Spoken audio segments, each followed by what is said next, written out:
Hello friends, আজকের ক্লাসে আমরা এ অ্যান এবং দি এর পুরো ব্যবহার শিখব। হ্যাঁ, আর্টিকেল নিয়ে আমাদের অনেক কারোরই ডাউট থাকে, কিন্তু কোথায় এ বসে, কোথায় অ্যান বসে, কোথায় দা বসে, এইগুলো কিন্তু আমরা অনেকেই জানি না। তো তাই আজকের ভিডিওটায় আমরা এই সব কিছু নিয়ে আলোচনা করব। যাদের এখনও এ অ্যান এবং দি এর ব্যবহার নিয়ে ডাউট আছে, এই ভিডিওটা পুরোটা দেখার পর তাদের আর কোনো ডাউট থাকবে না। আশা করছি আজকের ভিডিওটা তোমাদের জন্য খুবই উপকারে আসবে। তো চলো শুরু করি ভিডিওটা। আর্টিকেল কি? প্রথমে জানতে হবে আমাদের আর্টিকেল কি। আর্টিকেল দু ধরনের হয়, definite article, indefinite article. Definite article the, indefinite article a or an. এখানে আমরা জানবো ডেফিনাইট আর্টিকেলটা কি এবং ইনডেফিনাইট আর্টিকেলটা কি। ডেফিনাইট আর্টিকেল হলো একটি নির্দিষ্ট কোনো ব্যক্তি বা বস্তুকে বোঝায়, আর ইনডেফিনিট আর্টিকেল হলো নির্দিষ্ট কোনো ব্যক্তি বা বস্তুকে বোঝায়। আই নো আ ম্যান, আমি একজন মানুষকে চিনি। The man is very poor, যেই মানুষটি খুবই গরিব। এখানে ভালো করে লক্ষ্য করে দেখো, আমরা ফার্স্ট সেন্টেন্সে এ ব্যবহার করেছি। এ একটা ইনডেফিনিট আর্টিকেল, মানে আই নো আ ম্যান, আমি একজন মানুষকে চিনি। এটা কিন্তু সেই মানুষটি কোনো নির্দিষ্ট ব্যক্তিকে উল্লেখ করছে না, আমি যে কোনো মানুষকে চিনতে পারি। তো সেক্ষেত্রে আমরা ইনডেফিনিট আর্টিকেল ইউজ করছি এ। কিন্তু সেকেন্ড সেন্টেন্স যখন আমরা বলছি the man is very poor, তখন কিন্তু আমরা সেই মানুষটাকেই নির্দিষ্ট ব্যক্তি হিসেবে উল্লেখ করছি। তো যখনই আমরা কোনো নির্দিষ্ট ব্যক্তি বা বস্তুকে নির্দিষ্ট করেই উল্লেখ করব, তখন কিন্তু সেখানে দা হবে।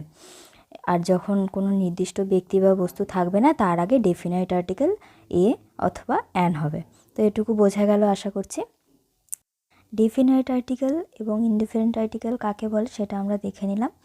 এবার আমরা এ আর অ্যানের ব্যবহারটা শিখব। তো এটা আমরা উদাহরণের মাধ্যমে শিখব। তো ছোটো থেকে আমরা শিখে এসেছি vowel A, E, I, O, U এইগুলোর সাথে সবসময় অ্যান বসে এবং বাকি যে কনসোনেন্ট লেটার থাকে সেগুলোর সাথে এ বসে। কিন্তু এই ধারণাটা আমাদের অ্যাকচুয়ালি কিন্তু ভুল। ওইভাবে করতে গেলে আমাদের অনেক ক্ষেত্রেই ভুল হবে। এ আর অ্যানের ব্যবহার অ্যাকচুয়ালি সাউন্ডের উপর ডিপেন্ড করে। আমরা যে শব্দটা বলছি সেই শব্দের সাউন্ডটা কেমন, সেই অনুসারেই আমাদের এ আর অ্যান কোথায় বসবে সেটা নির্দেশ হয়। যেমন দেখো এখানে অ্যান আওয়া, এটা এইচ তো কনসোনেন্ট লেটার, কিন্তু তার আগে অ্যান কেন বসেছে? কারণ আওয়ার কথাটা এইচ ফার্স্ট আসছে ঠিকই, কিন্তু এইচের উচ্চারণ কিন্তু এখানে নেই, এখানে আওয়া উচ্চারণ আছে। আ উচ্চারণ থাকলে সেখানে সবসময় অ্যানই হবে। এম এর ক্ষেত্রেও ঠিক তাই। এম এ, ভালো করে উচ্চারণ করো, এম এ।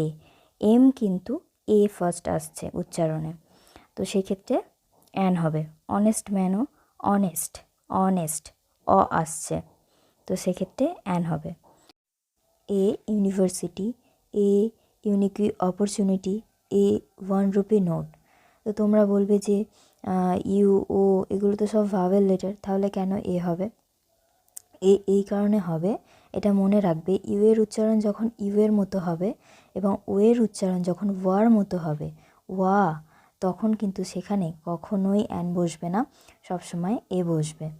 মানে এটা কনসোনেন্ট লেটারের মতোই উচ্চারিত হয়।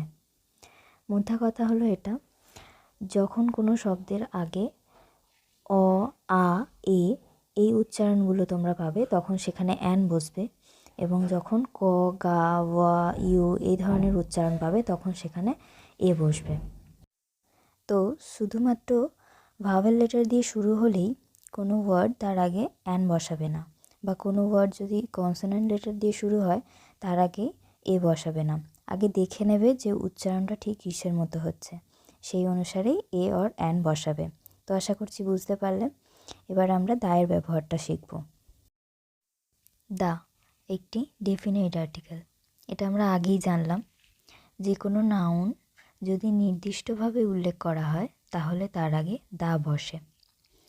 তো আমরা এটা পয়েন্ট করে করে দেখে নিই যে কোথায় কোথায় দা বসবে। ফার্স্ট, যেসব জিনিস কেবলমাত্র একটিই আছে বা একটি আছে বলে মনে করা হয় তাদের আগে দা বসে। যেমন the sun, the sky, the moon, the earth, the weather, এগুলো সব একটাই আছে, তাই এগুলোর আগে দাই বসবে। কোনো নাউন যখন প্রথম উল্লেখ করা হয় তখন তার আগে এ বা অ্যান বসে। পরে যখন নাউনটি আবার ওই একই ব্যক্তি বা বস্তুকে বোঝাতে ব্যবহার হয় তখন নাউনটি নির্দিষ্ট হয়ে যায়। এক্ষেত্রে দা বসে, যেটা আমি ফার্স্টেই তোমাদের একটা উদাহরণ দিয়ে দেখালাম। আর একটা উদাহরণ দিয়ে আমি দেখাচ্ছি। There lived a king, the king had 2 sons.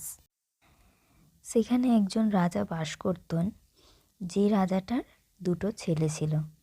যখন আমরা ফার্স্ট বলছি সেখানে একজন রাজা বাস করতেন, তখন কোন রাজা বাস করতেন এটা আমরা জানি না, তাই এটা নির্দিষ্ট কোনো রাজার কথা উল্লেখ করছে না, তাই এখানে এই কিং বলা হয়েছে।